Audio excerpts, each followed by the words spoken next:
Apparently, people who like their slutty girls like Black Beauty. They have the Madonna complex, right? People who like their slutty girls in the Madonna complex like Black Beauty. And their families as well. I love my horror slutty family. Love them. All to pieces. Take your money and go home. I shall not want you on my farm again. So we never saw Dick anymore. Old Daniel, the man, looked after the horses just as gentle as our master, so we were well off. The hunt. I was 2 years old when circumstances happened which I have not forgotten. It was early in the spring. There had been a little frost in the night, and a light mist still hung over the plantations and the meadows. The other colts and I were feeding in the lower part of the field, when we heard, quite in the distance, what sounded like a cry of dogs. The oldest of the colts raised his head, pricked his ears, and said, there are the hounds. He immediately cantered off, followed by the rest of us.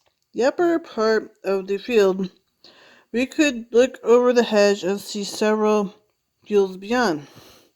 Mother and old riding horse of our masters were also standing near and seemed to know all about it. They found a hare, said my mother. They come this way, we shall see the hunt. We had a pond and a small stream to film it, but then it wasn't big enough, wasn't good enough. We had hounds, my mom had a horse, it didn't go as planned. And soon the dogs were all tearing down the field of the young wheat next to ours. Never heard such a noise as they made it. They did not bark, nor howl, nor whine.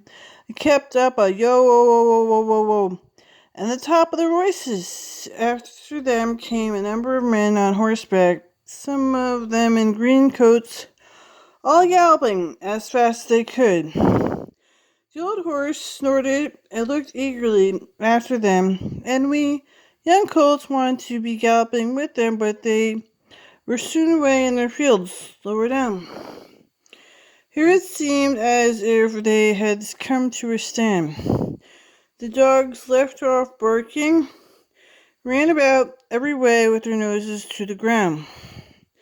They have lost scent, said the old horse. Perhaps the hare will get off. What hare? I said. Oh, I don't know what hare. Likely enough it may be one of our own hares out of the plantation. Any hare they can find will do for the dogs and men to run after. For long the dogs another yo-yo-yo again, and back they came all together at full speed, making straight for a meadow, all the part where the high bank and hedge overhang the brook. Now we should see the hare, said my mother, and just then a hare, wild fright, rushed by and made for the plantation. On came the dogs, they burst over the bank, leaped the stream, and came dashing across the field, followed by the huntsmen. 6 or 8 men leaped their horses over, close upon the dogs. A hare tried to get through the fence. It was too thick, as she turned sharp round to make for the road. It was too late. The dogs were upon her with their wild cries. We heard one shriek at the end of the hare. One huntsman rode up and whipped off the dogs. She was soon torn to pieces, held her up by the leg, torn and bleeding, and all the gentlemen seemed well pleased. As for me, I was so astonished that I did not first see what had going on by the brook. When I did look, there was a sad sight. 2 fine horses were down. One was struggling in the stream, the other was groaning on the grass. One of the riders was getting out of the water, covered with mud, the other lay quite still. His neck is broken, said my mother. And it serves him right, too, said one of the colts. I thought the same, but my mother did not join with us. Well, no, she said, you may not say that, but though I am an old horse and have seen and heard a great deal, never could make out why men are so fond of this sport. They often hurt themselves, often spoil the good horses, and tear up the fields.